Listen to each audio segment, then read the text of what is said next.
السلام عليكم بنات، لاباس عليكم؟ كي بقيتو؟ كي دايرين مع صحيحه؟ غادي نصاوب معكم موديل جديد ديال قالب السكر. خديت هنا العقيق اللي بغيتو على حسب نتوما كي بغيتو تزوقوه. العقيق فين كيتباع البنات؟ كيتباع عند مولين العقيق اللي كيبيعوا الخيط واللي كيبيعوا داكشي ديال الخيط، راه كتلقاو عندهم العقيق. خذوا نتوما الموديل اللي بغيتو، وكل وحده والثمن ديالها على حسب المدينه فين كاينه كتباع ب 10 ريال، كاينه اللي بدرهم، كاينه اللي ب2 دراهم، كاينه اللي ب3 دراهم، حدك كتزيدي تكبري في العقيق وانتي كتزيدي في الثمن ديالو. المهم خديت هنا القمع، درت فيه الصباغه ديالي اللي سبق لي، حطيت لكم فيديو عليها وراه كنشرح لكم الاثمنه ديالها وشنو تمشيو تقولوا في المكتبه وشنو كلشي. هذه صباغه خاصه ديال النقش على الزاج وعلى الشموع على وهكا على السكر.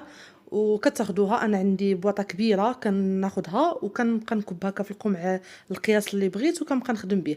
المهم البنات هنا كما كتشوفوني كنحاول انني ندير الخط غليظ. عرفتوا علاش؟ ماشي حيت انا باغا نديرو غليظ، ولكن لان السكر ملي كديري عليه صباغه كيشرب، والا درتي الخط رقيق كيشربوا وما كيبقاش باين. يعني ضروري ملي تكوني كتنقشي في السكر ماشي بحال ملي كتكوني كتنقشي في الكاس ولا في الدجاج. ملي تنقشي في السكر عفوا، حاولوا انكم ديروا الخط غليظ شويه باش شوفوا كما كتلاحظوا كندير وكنولي نعاود عليه الا جاني رقيق باش ملي كيشرب. هانتوما غتلاحظوا في التالي ديال الفيديو غنخلي لكم التصويره ديالو كي غيولي ما كيجي باين. وبالنسبه للناس اللي هاجموني واللي بقاو كيقولوا لي حسبي الله ونعم الوكيل فيك، كتضيعي نعمه الله وكتلوحي واش حنا ما لقيناش حتى ما ناكلوا نتوما كتضيعوا النعمه. المهم حبيبه كنقول لك بان هاد السكر راه التقاليد ديال العروسه من شحال هادي، انهم هما كيحطوا السكر في الطبله ديال الحنه ديال العروسه هي كتحني. كاين اللي كيدير له الحنه، راه من قديم الزمن في التراث المغربي كانوا كيشدوا السكر ويغطسوه في الحنه وكيحطوه في الطبله ديال العروسه وكيزوقوا به. ودابا ولات هاد الموضه هادي ولا اننا كنقشوه بهاد الصباغه وراه ما كيضيعش. هو ما كيتشربش، انا معاكم ما كيتشربش ولكن ما كيتلاحش.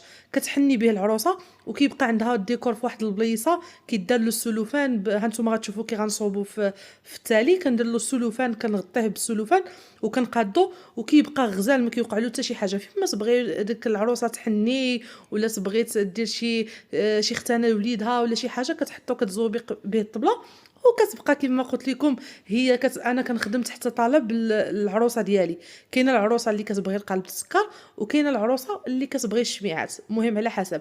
المهم البنات اللي بغات شي سؤال تخلي ليا في كومونتير، انا غنحاول هاد الفيديو هذا نجاوبكم على الكومونتيرات كاملين، وكل مره غنبقى نحط لكم ديكور.